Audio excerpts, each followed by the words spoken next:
Vanakkam, Vandanam, Namaste, everybody. I hope we can start this live now. Somehow. Oh, yes, okay, he's here. I'll just add him.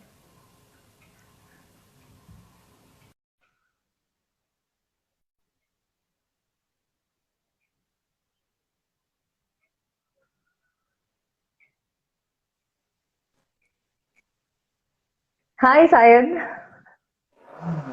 How are you? I'm good, Syed. How are you? I'm doing great. I'm doing great. So, I like that cap, by the way. What is it called? It's from Himachal.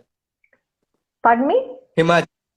From Himachal Himach. actually. When I went, It's from yeah, Himachal. that's Okay. Oh, so you're not wearing it as a religious symbolism. You're just wearing it just for the sake of wearing it. Okay. Okay. it's Right. Ketila. a lucky cap. The lucky cap. Okay. Right. So, Syed, first of all, let me tell you, I was quite surprised when I came across your profile because, in an Indian context, whoever has been talking about feminism or toxic masculinity has always been women. So Okay. it was quite surprising to come across a male profile where somebody is really loud about all these things, and I immediately had to have a conversation with you because I'm all about simplifying these concepts. Because there are a lot of Okay. college students that are following me, and I want them to also understand all these things. I don't want them to think this all this feminism and all this patriarchy and everything is so difficult for me to understand. That shouldn't be the case. It is really simple concepts. Actually, it is something that we are all living amongst, and I want these things to be really simple. So I thought, since your approach sounded very simple, I thought you're the right person to talk to, Syed. So Okay. let me just start with why do you call yourself a feminist? Why? What made you call yourself a feminist? Because it's not every day Look. that we come across somebody who calls themselves a feminist. Okay. Look, the sole reason why I address myself as a feminist is just because of my mother. Okay. So, I had been seeing her for the past 24 years in my life, and I believe that for the past 16 years, when I attained a maturity myself to know about what is happening in my family, how my father is behaving, how my mother is behaving, how the elders in the family is behaving. So what I saw is that my mother is not economically or financially independent. She is still depending on my father, her husband. Similarly, when she was in her teenage, she was depending on her father. So all this life, she's still a person who is depending on someone. And what happens is that there is always something known as this emotional abuse she's facing. Why? Because for anything she needs, she want to approach them. And they know it's a genuine approach she's making. Okay. And what they do further is that they ask, why you need this money? Or for Hmm. what? Can you tell me what all things you are going to do? Every penny she have to explain. Okay. And there is a missing of at least one penny. I still remember my mother used to say, my father is a person who is working in Malaysia. He's a NRI. And I think when I was in my seventh grade, I still remember she doesn't have any money in her hand because my father didn't send the money on that particular month. Okay. And she called him and asked, okay. And he told to go to the bank because that time we don't have this ATM card or anything. We have to go to the bank, we have to check and withdraw the money. He went to the bank to withdraw the money, 500 rupees. 500 rupees to withdraw from the bank. She went for a 1 week expense, 500. That is how things goes on. But accidentally, like my mother's younger sister, she was also in need of money, and in the bank there was enough money was there, and she just put it as 1,000. Extra Okay. 500 she took it. Okay. Later, my father came back, and he was checking the bank statement that time. Okay. He asked, "Why? Why that extra 500 for what?" Look, then Hmm. she have to explain Okay. regarding. So what is the reason? My sole reason is that my mother and the woman that I see in my family, they are not financially independent, not economically independent. The reason is that the men within my family, my father, my uncle, my grandfather, they dominated. Okay. They decided and they said, this is the right thing you do. Even though there are mistakes from their side, they never accept it. Okay. If there are mistakes, what they will do? They will physically abuse. My mother had faced physical abuse from my own grandfather's hand, my own father's hand, and my own uncle's hand. Okay. Second, look, for me, feminism is not something that is mere ideology. It is more than that. Because when I say I'm a feminist, okay, people say that, oh, he's saying for attention seeking. No, I'm using the word feminine within feminism. Exactly. Reason, yes, men should speak about women and men should empower women. And I want to empower my mother. She's in her late 40s right now. And she's a cancer patient and she's a cancer survivor. 2018, she was diagnosed with it. And when she was diagnosed, entire family, all the men in the family came with her and everybody said sorry to her. Everybody accepted the mistakes they did. But what happened? She survived. Now the scenario is again back in the same. Now the scenario is again back.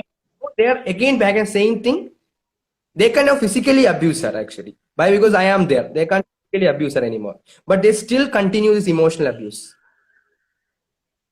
Okay. And the reason is that my mother is not like a normal housewife. Okay. She ride bike, she drive cars, she climb trees, she swims. Okay. Okay. I'm a son actually. So it's for my mother actually I become a feminist. Why? Because my mother says that it's in, I will tell English translation.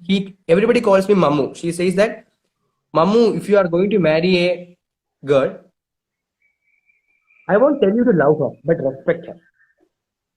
Respect her choice. That is what she told. This is what she told me exactly 1 month back during the time of Ramadan. She was cooking and I was helping her in kitchen. She told me respect her. And she was telling from deep from my heart, from her heart. Why? Because she's not getting the respect.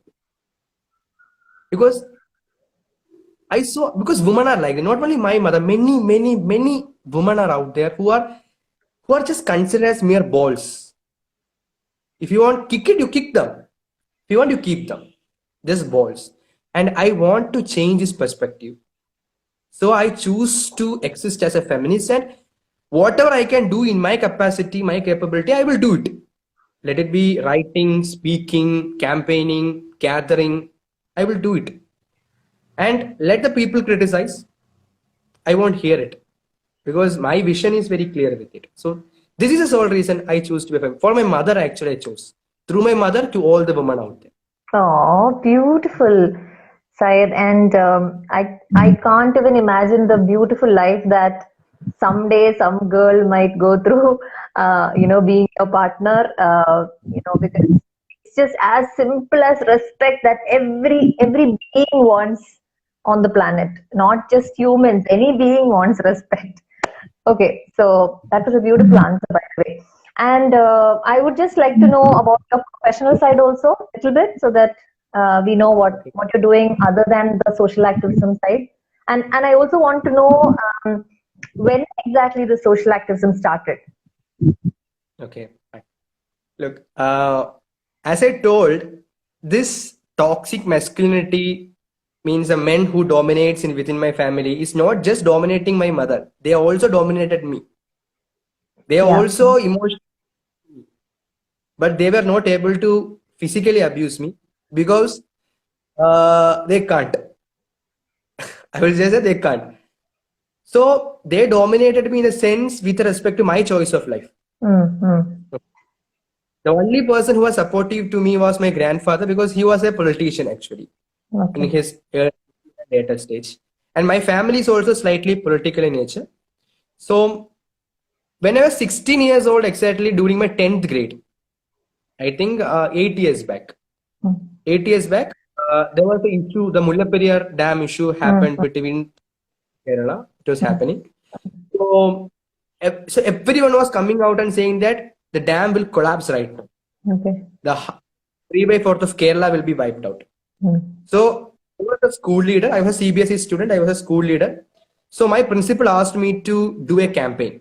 So during that time of 10th grade, I was just a person who do elocution, mono act, street plan, everything within school, but not outside of it. So was very enthusiastic. So I did a campaigning. I spoke with my classmates, my seniors, and my juniors. So 8th to 12th grade, I organized it. We walked for 3.5 kilometers to the main municipality area. Then it was the first time in my life I was giving a speech to the public. They were the MLA of my legislative assembly was there, the MP was there, major politicians, social activists, everyone was there.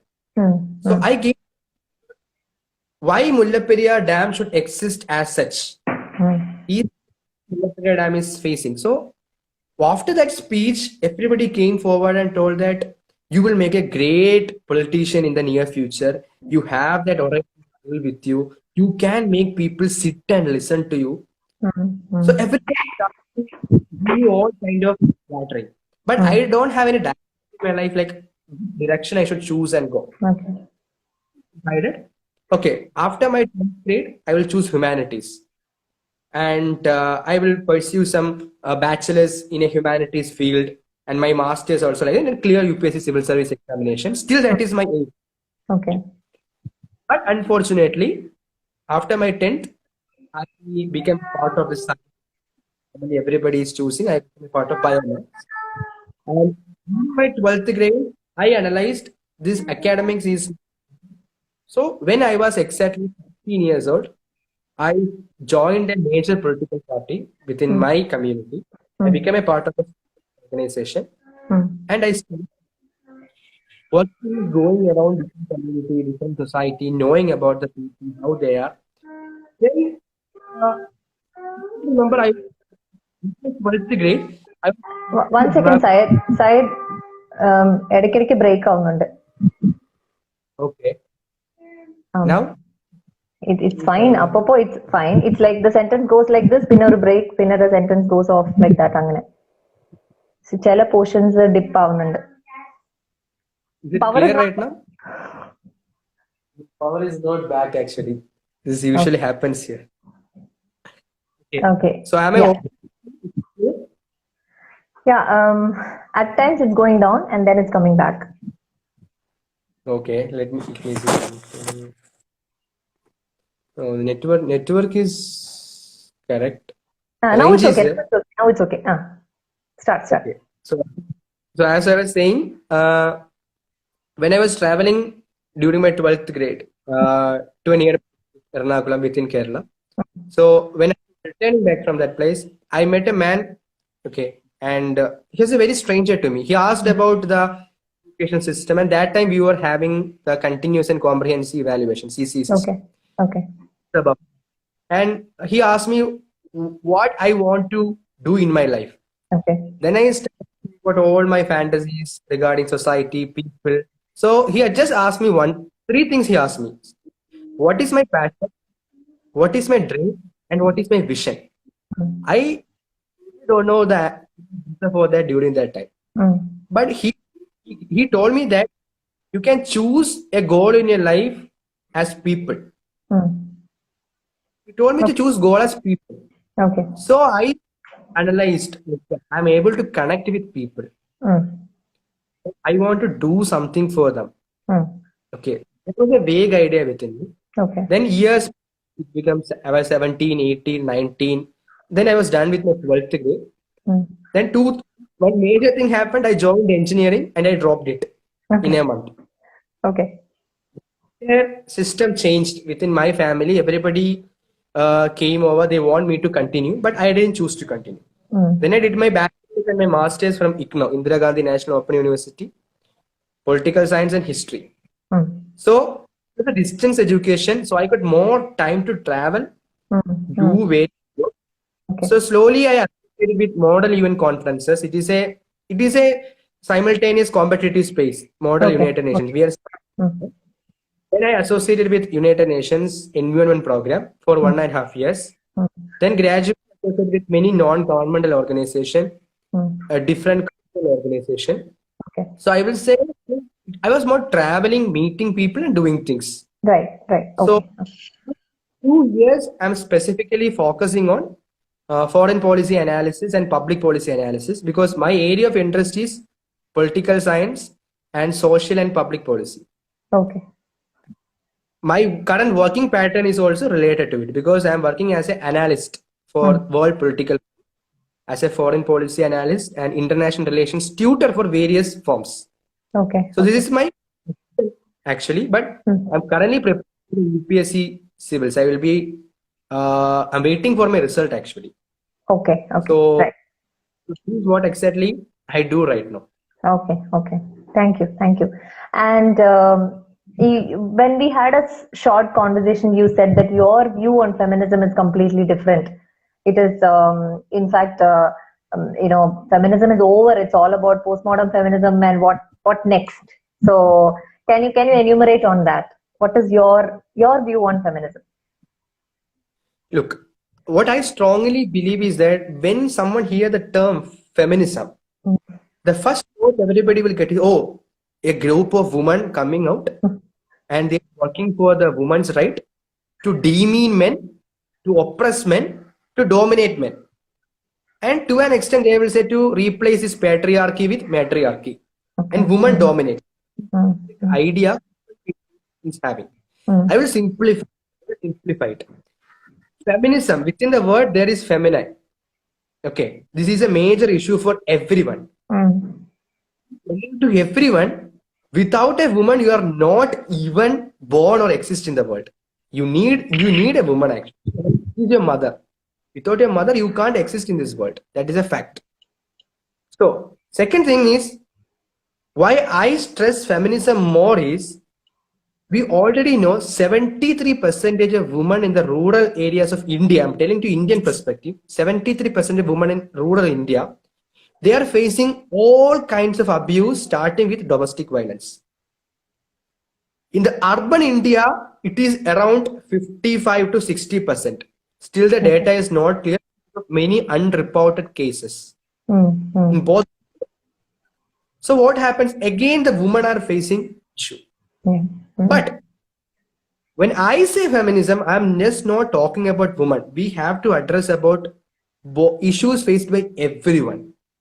But our focus is women. Why? Because 5,000 years of patriarchy, the men dominating society is existing here. Women are still facing. We address about women, the issues they are facing. From women, we address about how the men are conditioned to do it. Okay. Then through the men and women, it is a high time we should address about transgender community. Addressing about transgender community, we cannot complete this. So it is a change. From the woman, we go to men who are socially conditioned by it, and the not at all addressed the LGBTQ community. Okay. So it is a link. And if I give as a definition, feminism right now should be a socio-political and economic movement where you are each other. Okay. Irrespective of age, gender, caste, creed, sex, color, etc. etc. Our focus will be on how, for a very long time, women are oppressed.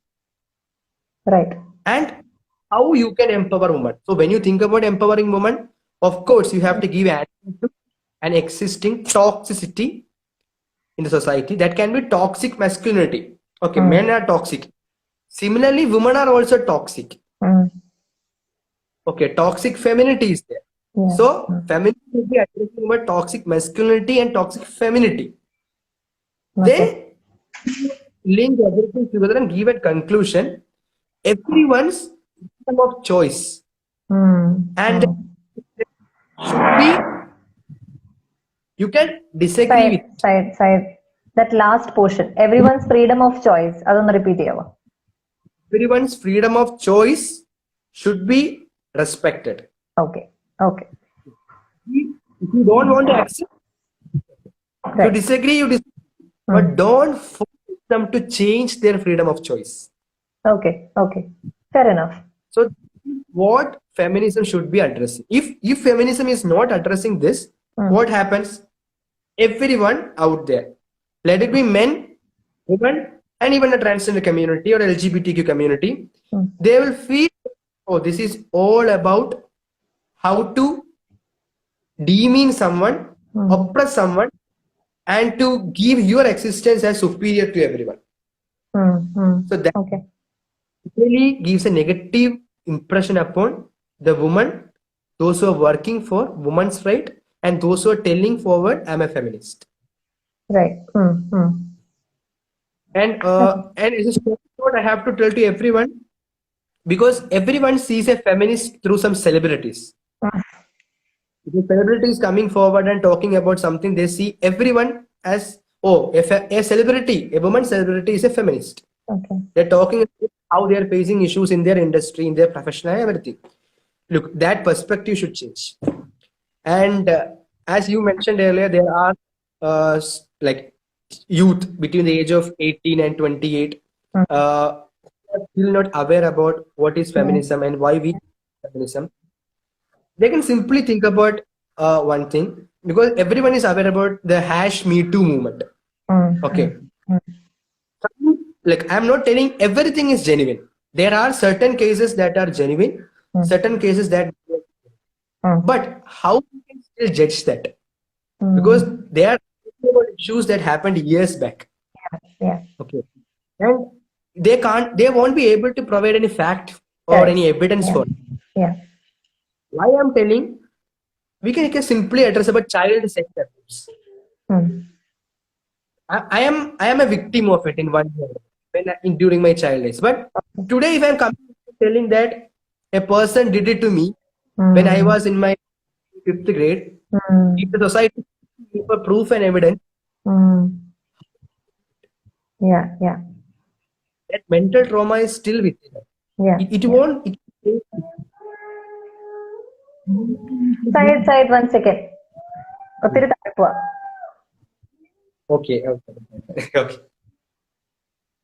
Now it's okay. At times it's okay. Now it's okay. So it is as simple. Don't complicate it much. It is all empowering each other. Right. You support each other. Okay. Okay. Freedom of choice. Okay. Okay. Right. So, people who are listening, those who have any questions related to feminism or toxic masculinity or anything, please come forward. Even LGBTQ related questions, if you have, please, you can ask and we can discuss after some time. I would like to ask you one more question, Syed. How does patriarchy affect men? Has it affected you? Because people think patriarchy affects only women. Okay. Look, the word patriarchy means men dominates. Okay. Patriarchy exists in our family, in our community, in our state, and around the world. Actually, patriarchy system says that man is strong. Further elaborated that a strong man is tall.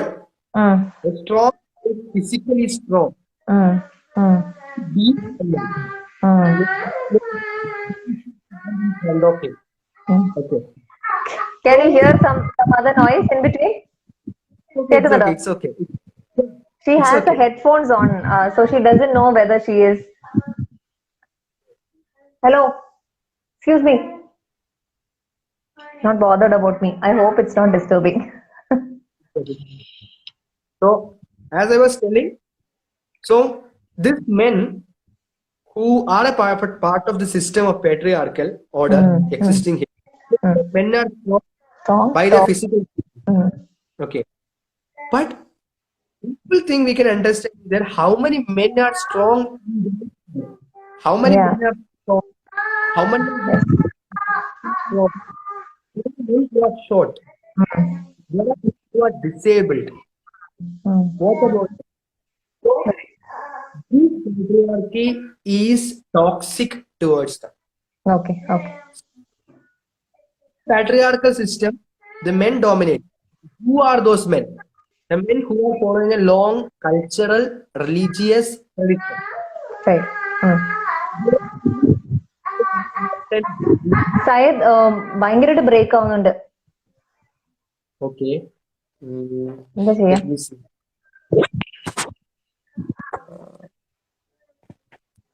No, but he's still.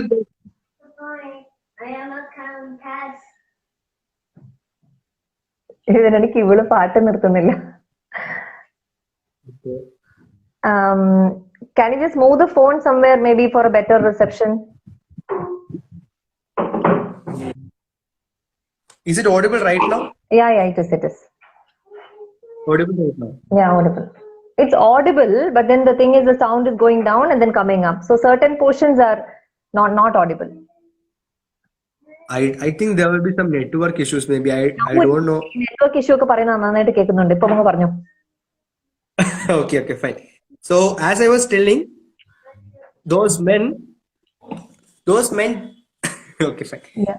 So those men, those toxic men, they treat a person based on how physically strong they look. Okay. Second, how mentally and emotionally strong they should be. Okay. Why men shouldn't cry? First thing, men shouldn't cry. Only women can cry.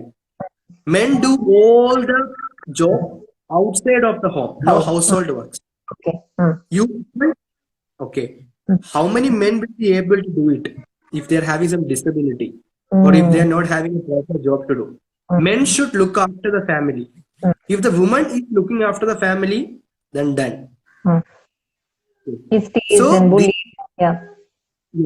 So these are simple elements we can understand how patriarchal order is affecting men. More than that, let me tell you, if I'm still now this exists, if I'm in love with a girl, I marry her, but I always have to convince those men who decides my marriage, my life. I have to talk to them, tell them, look, I am again telling you, there are men out there who will fall in love with a girl, and those men always say that if my mother and father disagree, I won't accept you. Yeah.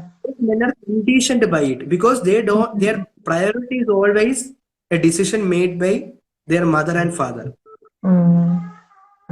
So this affects the relationship of a person with another individual because they are not the decision makers. Even though whole society agrees to their views, their choice, again there are conditions to it. Within their own family, they are not able to take decisions. Yes. So patriarchal system or the patriarchy existing here is not just oppressing men, it's oppressing men. Oh no, not oppressing women, but oppressing men too. So men are two victims of it. Look, when I address this thing, toxic patriarchy, what I really feel sad is we always forget to address about the transgender community. It is most probably it is between the age of 10 to 14 or 15. This self-realization will be there. Oh, I'm not a man, or I'm not a female. I'm feeling more femininity in me. I'm feeling more masculinity in me. So when they start to address this to their family, most probably they will be telling this to their own mother. But the mother is helpless because she is conditioned by that toxic patriarchy saying that men should behave like this, women should behave like this. They can't change their way of expression. Correct. So the amount of domestic violence, domestic abuse, child violence they are facing is, we can't imagine it until and unless we can think from their perspective. That is why I usually say that we hear stories, we hear experiences that will still exist as a fiction to us until and unless we experience it. Correct. Yeah. If you're hearing the words I am telling right now, my experience right now, for a majority it will be just like a story, a fiction. Because if you want to know about the intensity of that, you should at least experience it. Yeah. Yeah. Or try to put ourselves in that situation. Then we can understand it. Yeah. Yeah. Okay. One more thing is when you advocate about something that is really not something that you are experiencing, people have other notions. For example, um, when you say about homosexuality, people immediately think, oh, is he homosexual? Is that why he is supporting homosexuality? And I have got messages asking, ma'am, are you lesbian? Is that why you are supporting LGBTQ? You don't really have to live that life to support somebody, right? You can just support them because you feel like supporting them. So that's another huge issue of advocacy work. People think that you may be going through something, that is why you are advocating something. Yeah. Syed, we have a question here. What do you think about this? Do females need male support always? Society says that you can't be without support of male. How do you view this? So do female need male support always? Society say that you can't be without the support of male. How do you view this? Look, it depends upon every woman out there. Yeah. There are women who still says that they want a support of a man. Nothing wrong. Okay, because that is very clear. After first divorce, how many women are going for a second marriage? Point. That itself clearly shows that those women need a support of a man. Why? Because society says that a woman cannot live alone. A woman cannot exist as a single parent. Majority of the women choose a second marriage for that reason. Right. So I'm telling you this from a divorced woman's perspective. Second, from a common woman who is unmarried. Okay. If that woman feels like she needs someone as a life partner, she can choose it. But Right. it doesn't mean that choosing a life partner is to help her. Everybody thinks that if you are having a life partner, it is to help. A man help a woman. No, that is wrong. Having a life partner, it is beyond that. It is a mental and emotional support we are getting. Yeah. Yeah. Yeah. Okay. Because my mother still says that I'm not worried about your father is not understanding how much money this family needs. Because my father clearly knows in a month this is the expense of the family. But intentionally he won't maintain it. He wants my mother to ask and ask and ask and ask. Oh. He is the financial controller of it. But my mother still says that she's not worried about it. Only thing she's worried about it is that at times when she needed that emotional support, he was not there. Okay. So I strongly believe that when you analyze because when you analyze psychology of a woman, more than men, women always need a support of an opposite sex, I will say, or the person who they admire a lot. They need that. And it's a fact. We cannot.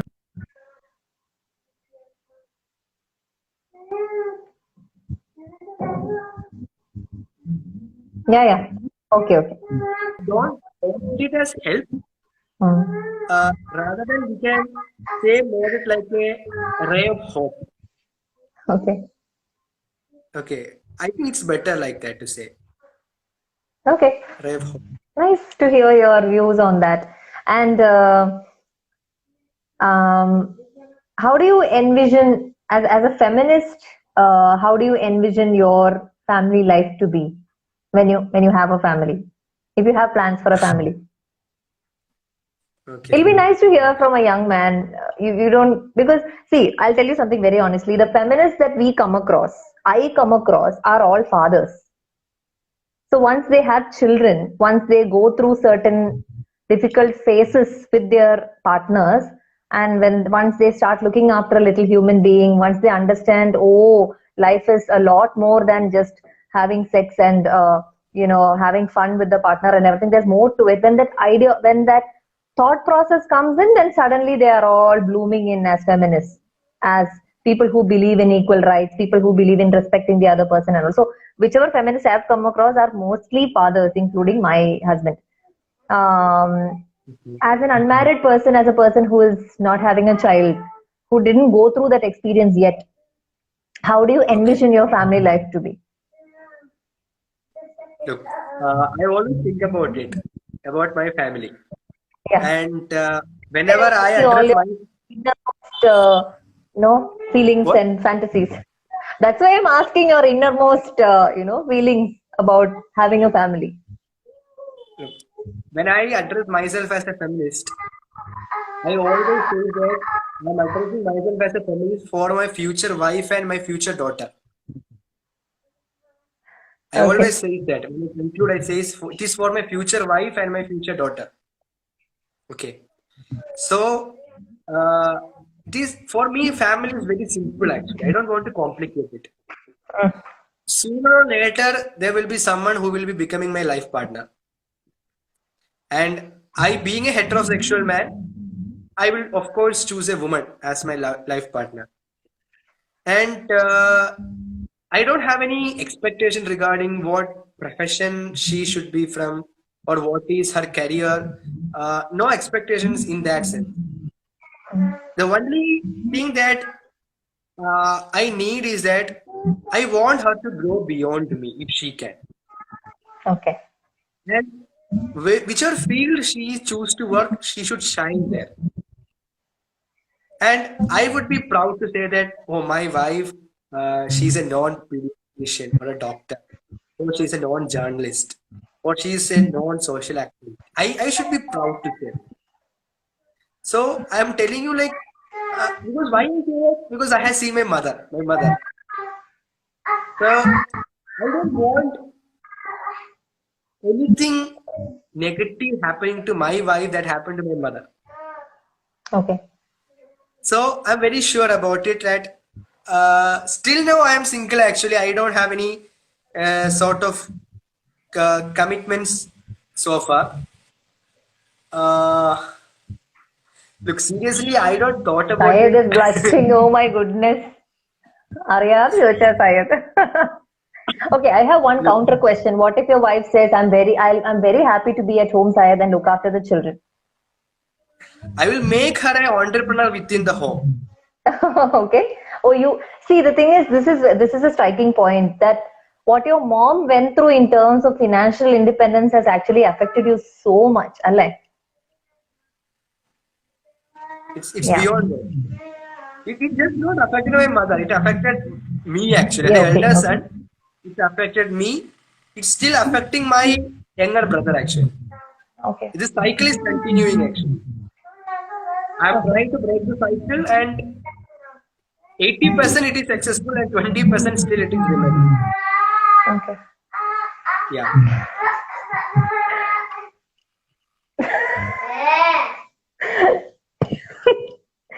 Okay. Okay. Yeah. Continue. Continue. Yeah. Hmm. So the question to your answer regarding family and myself, look, if she decides to be homemaker, she want to be at home, look after the home and children. Look, again, this is a question of freedom of choice. Hmm. Yeah. Okay, for in near future, if I'm getting married to a woman, and I am telling about women should be financially independent and everything, and unfortunately my wife used to exit at home, don't want to go to work, be at home, look after children. Entire society will say that, oh, you talked about everything and you finally do. So this is a hypocrisy, this is a double standards. I know this will happen. So what I will do to choose a wife also, it is my decision, right? Yeah. Yeah. So Smart move. whoever I am going to talk, I will say that you should be working. Okay, you should be Okay. working. If you can't Okay. work, don't marry. Okay. Super. Why? Okay. So. Because it is a practical family planning. If I am not having a job, if tomorrow I am facing some kind of unexpected things in my life, I'm not able to work. Hmm. If she is earning, then I am happy, right? Like she can look after me, right? I don't feel bad about it. So let's see actually what will happen. Okay, I'm so curious now. What is happening in Syed's life? I'll keep coming and asking you. Okay. So, Syed, there was another question. When a woman says she's a victim, instead of supporting her, they do try to victimize her again and again. I think somebody is going through something and would like some assistance regarding Okay, their issue. Yeah. that is a serious question that we should address. Because let me tell you, victim, I will tell the extreme end of victimization.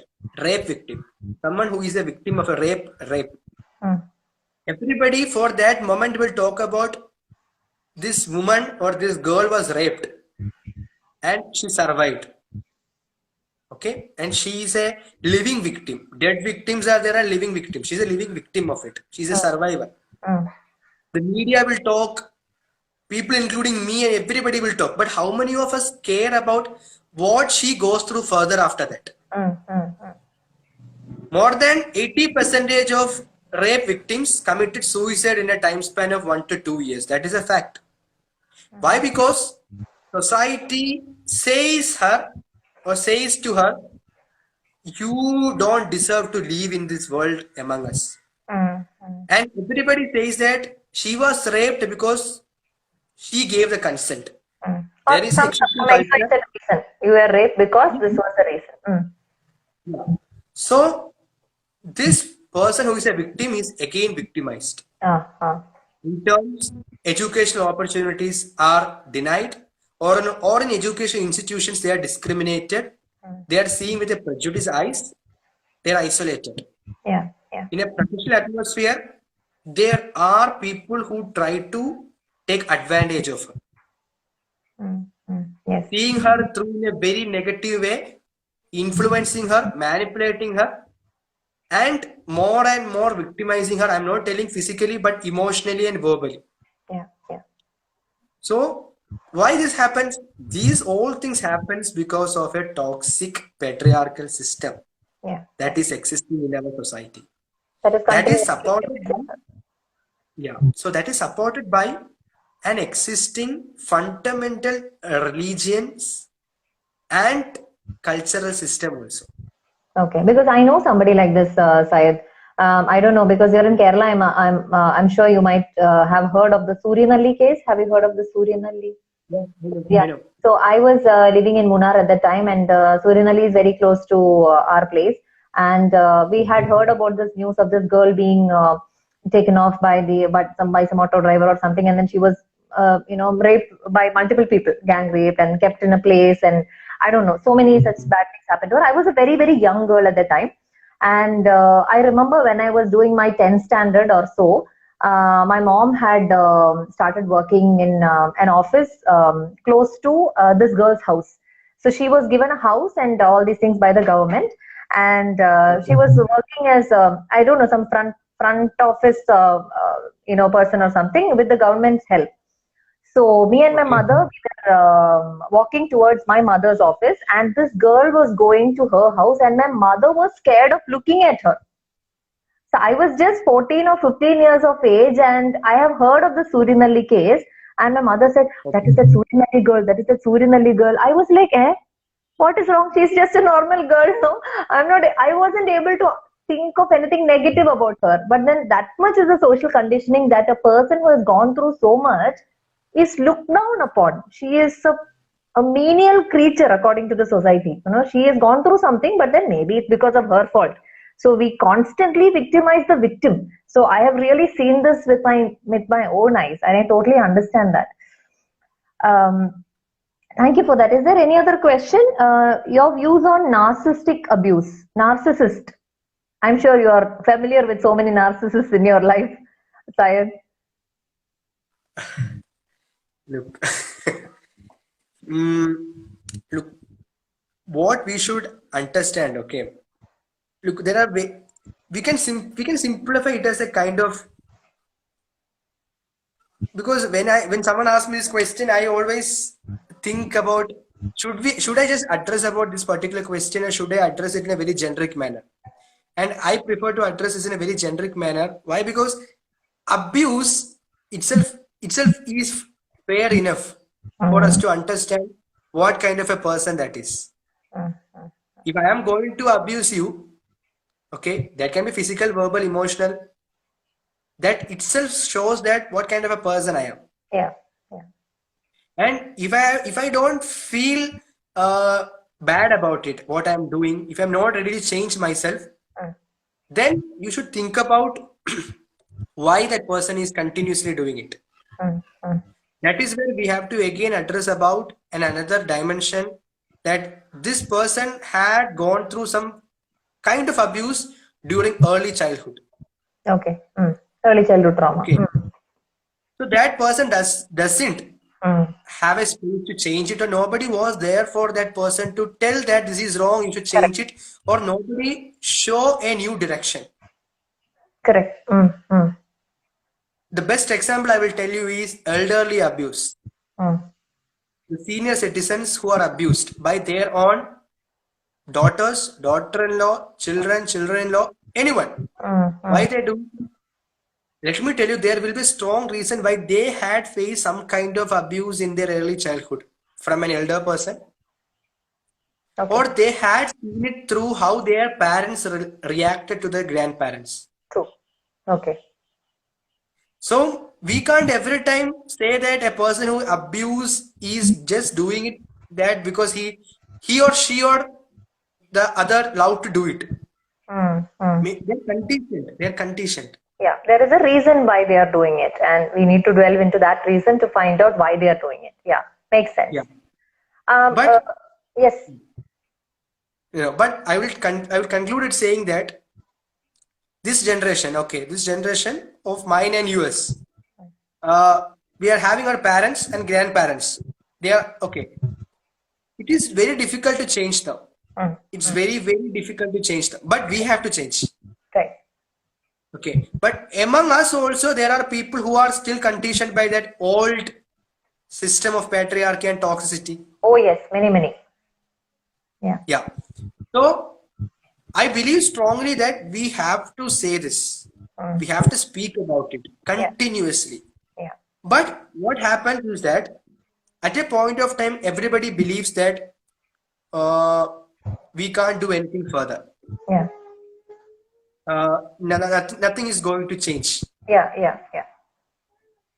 But that time, remember, this is a marathon. Change is like a marathon. Change is never a sprint. Change is a marathon. Right. Do you know how a person who runs for a marathon prepares? Every day there's a consistency.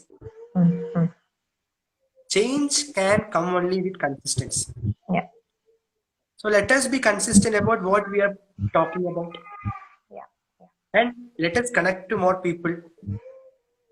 But we should make sure of one thing: this should never become a one-man show. We should empower those who are silent to speak up. Correct. I need more men like you to start speaking up, actually, young men and fathers and all. See, it is time for us to conclude, Syed. Can you give us some inputs on what young men can do? What can they start doing? They have the same ideology as you. Okay, imagine. Okay. What can they do about it? Personal level, society level. No need society level. Everybody cannot create an Instagram page and start doing videos and all that. Not everybody can do that. But from a personal level, what can they do? Or as a father, what can they do? I'm telling, it's not about men, it's not about women, it's not about transgender, it's not about any difference we are having. We just consider ourselves as a social being. I'm not telling to consider ourselves as a human being. We are social beings. Why? Because we are influenced by the society around us. Someone who isn't living in Michigan or Ohio, who is living in Chennai and Kerala, the society is different. We are influenced by our society. So know our society. To know our society, we should know about our family. So to all those out there, know about your family well. Yeah. And closely watch your family. And write it down if you want and analyze, is everything going right? Is everything going well? Okay. You feel like something is not right, something is going wrong, speak, you react. Okay. But if you feel like that your voice is oppressed, you cannot speak up or react, Mm. then you wait for your time. Mm. Mm. Then you wait for your time where you can have your own family. Mm. You change the system within your family. Correct. Okay.